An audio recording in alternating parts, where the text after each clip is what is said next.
नमस्कार बंधुओं, नमस्कार। आज मैं आप लोगों के समक्ष अपने इस समझ चैनल के ऊपर एक छोटा सा विचार लेकर आया हूँ। वह विचार है, एक मुद्दा है और यह मुद्दा हम लोगों के समझदारी को कितना उन्नत बना सकता है, कितना विकसित बना सकता है, उसके ऊपर मैं थोड़ा चर्चा करना चाहूँगा। आप लोगों के समक्ष यह चीज़ मैं शेयर करना चाहूँगा। वह है राज्यसभा। हम सब जैसा कि जानते हैं कि राज्यसभा राज्यों की सभा होती है और लोकसभा लोगों की सभा होती है। वैसे तो लोकसभा को लोअर हाउस कहा जाता है और राज्यसभा को अपर हाउस कहा जाता है। लोकसभा में जो भी सदस्य चुनकर जाते हैं वो सब जनता के द्वारा चुनकर जाते हैं और राज्यसभा के अंदर जो कोई भी चुन करके जाता है वह राज्य के विधानसभा के सदस्यों के द्वारा चुन करके जाते हैं। एक नज़र राज्यसभा के सदस्यों के ऊपर हम डालना चाहेंगे कि अपने देश में राज्यसभा की वर्तमान स्थिति यह है कि 245 सदस्यों का चुनाव होता है। इसमें 12 सदस्य ऐसे होते हैं जिनको राष्ट्रपति के द्वारा मनोनीत किया जाता है और ये राष्ट्रपति के द्वारा मनोनीत होने के बाद भी राज्यसभा के सदस्य ही कहे जाते हैं। आज के समय में यदि हम चर्चा करें तो यह राज्यसभा दलों की स्थिति को केंद्रीय स्तर पर अपनी बातों को कहने का एक बहुत बड़ा प्लेटफॉर्म देता है, एक बहुत बड़ा मंच देता है। आज जहाँ तक मैं समझता हूँ कि बिहार प्रदेश में जो यह अप्रैल के महीने में जो राज्यसभा का चुनाव होने जा रहा है, उस राज्यसभा के चुनाव में हमारे यहाँ से 5 प्रतिनिधियों को चुना जाना तय है और ये 5 प्रतिनिधि कौन होंगे यह निर्भर करता है विधायकों की संख्या के ऊपर। तो आज के समय में जहाँ तक मेरी समझदारी कहती है कि कहीं ऐसा न हो कि पांचों के पांचों सीट एनडीए प्रत्याशी के जीत के मार्ग को प्रशस्त न करे, क्योंकि यहाँ जो दलीय स्थिति है उसमें राजद की संख्या 25 है, जदयू की संख्या 85-86 के आसपास में है और लगभग 90 के आसपास में यहाँ भाजपा की सदस्यों की संख्या है। कुल मिला जुला करके एनडीए गठबंधन की ओर से 202 सदस्य जीते हुए और महागठबंधन की ओर लगभग यदि हम लोग चर्चा करें तो 45 सीट ही जाता है। 45 सीट ही नहीं, लगभग 40 सीट ही जाता है और ये 40 सीट पर भी यह संशय बना हुआ है कि राजद अपने प्रत्याशी को जिता पाएगा कि नहीं, यह भी प्रश्न चिन्ह के दायरे में आता है, क्योंकि राजद के पास बहुमत से काफ़ी पीछे अभी भी होता हुआ प्रतीत होता है। अभी के समय में हम लोगों ने देखा है कि राज्यसभा में बिहार से जो राजद के प्रतिनिधि हैं वो अमरेंद्रधारी सिंह और प्रेमचंद गुप्ता जी हैं।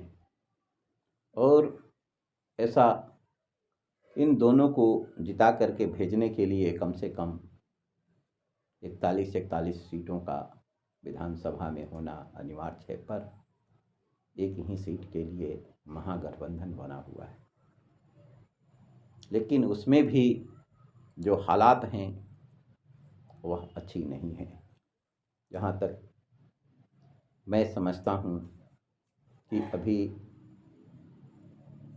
विवेक ठाकुर जो सांसद चुन करके गए थे, उनकी जगह पर उपेंद्र कुशवाहा को भेजा गया था।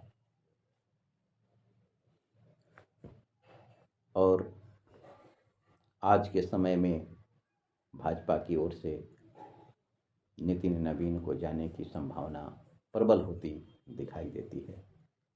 और इसी का दूसरा सीट जिसमें यह संभव है कि पवन सिंह को राज्यसभा का उम्मीदवार बनाया जाए, तो भाजपा गठबंधन की ओर से उपेंद्र कुशवाहा का जाना किसी भी तरीके से नामुमकिन सा लगता है। और आज के समय में यदि हम लोग इस बात पर ध्यान दे विचार करें तो कुछ समय पहले अपने पुत्र को जिसको उपेंद्र कुशवाहा जी ने मंत्री बनाया है, उसको लेकर के बिहार की राजनीति में एक अलग सा चर्चा का विषय छिड़ा हुआ है कि उपेंद्र कुशवाहा सिर्फ अपने परिवार के लोगों को ही आगे बढ़ाने का काम करते हैं, इसके बाद उनके पास कोई मिशन नहीं है। आज उनके पार्टी के 4 विधायक जीते, जिनमें एक तो उनकी पत्नी है और जो 3 बचे हुए हैं वे काफ़ी नाराज चल रहे हैं, जबकि उन लोगों के पास योग्यता भी थी। इनके पुत्र के पास कोई विशेष अनुभव भी नहीं था, बावजूद उसके इन्होंने मंत्री बनाया इसको लेकर के। और अंततः उन्हें उपेंद्र कुशवाहा जी को बयान देना पड़ा कि मैं राज्यसभा में जाने के लिए कतई उत्सुक नहीं हूँ और मैं यहाँ पर प्रत्याशी नहीं हूँ। परंतु इतना कहने भर से काम चलने वाला नहीं है।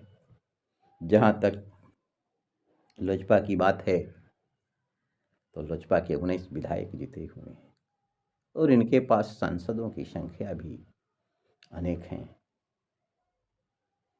उसके बाद इन सब को मिला करके यदि देखा जाए तो रामविलास पासवान की पत्नी को भी यहाँ 5वें सीट पर उम्मीदवार बनाया जा सकता है।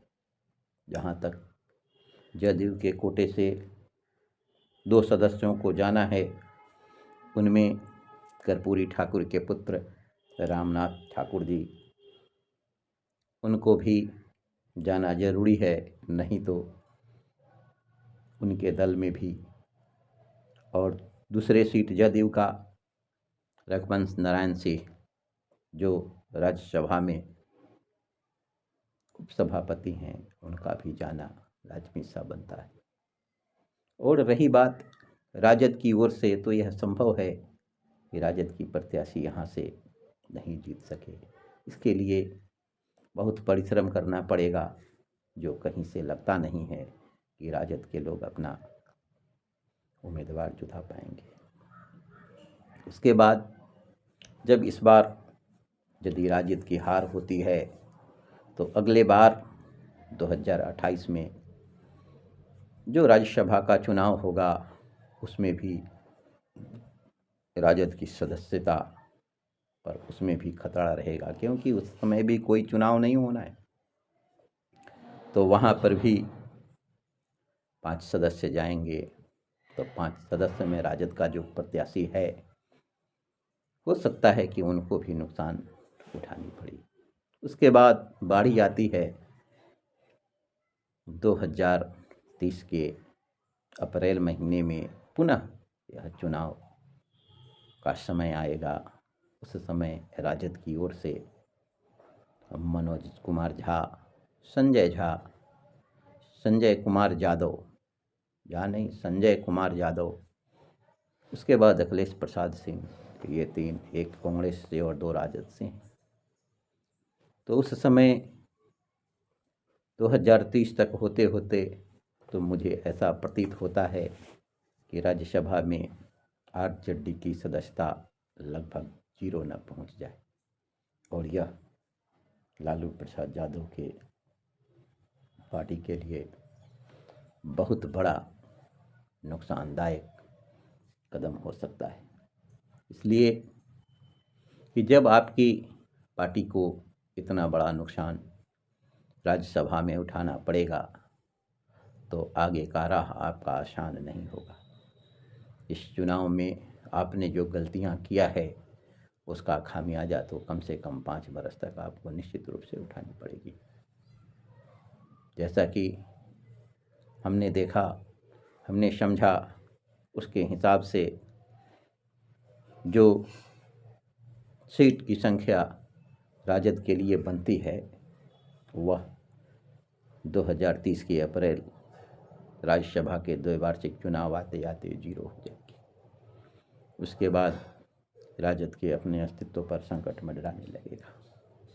इसलिए मैं यही बात कहूँगा आज के समय में कि अभी ओवैसी की पार्टी, जिसने इस चुनाव में 5 सीटों को जीता है, बसपा के एक विधायक भी अपनी सीटों को जीता है, एक आईआईपी वह भी एक सीट को जीता है, 25 कुल मिला जुला करके राजद के अपने हैं, सीपीआई के भी एक हैं।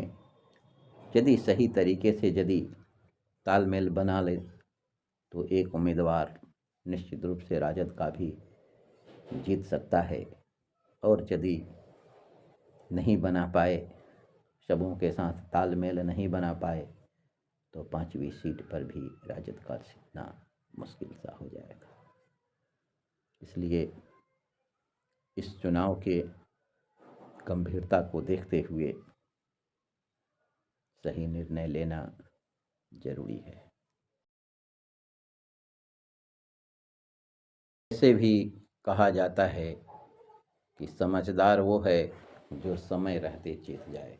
जब समय रहते नहीं चेतेंगे तो फिर क्या मतलब होता है। इसलिए समय पर चेतना आज के समय में राजद के लिए अति आवश्यक है, क्योंकि सभी पार्टियों ने, किसी ने अपनी जीत की समीक्षा की, किसी को भी अपने हार की भी समीक्षा करनी चाहिए।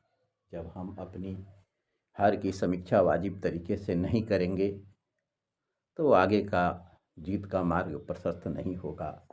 वैसे भी इस समय प्रदेश में बहुत सी पार्टियां हैं जो चुनाव के मैदान में उतरी तो थी, और उसने अपने नेताओं के साथ सही तालमेल, सही संगठन और संगठन को किस तरीके से चुनाव लड़ना चाहिए उसका घोर अभाव दिखा है। उसका परिणाम ही है यह विधानसभा का चुनाव, और इस विधानसभा के चुनाव का परिणाम का असर 2030 तक राज्यसभा के चुनाव के ऊपर भी पड़ेगा।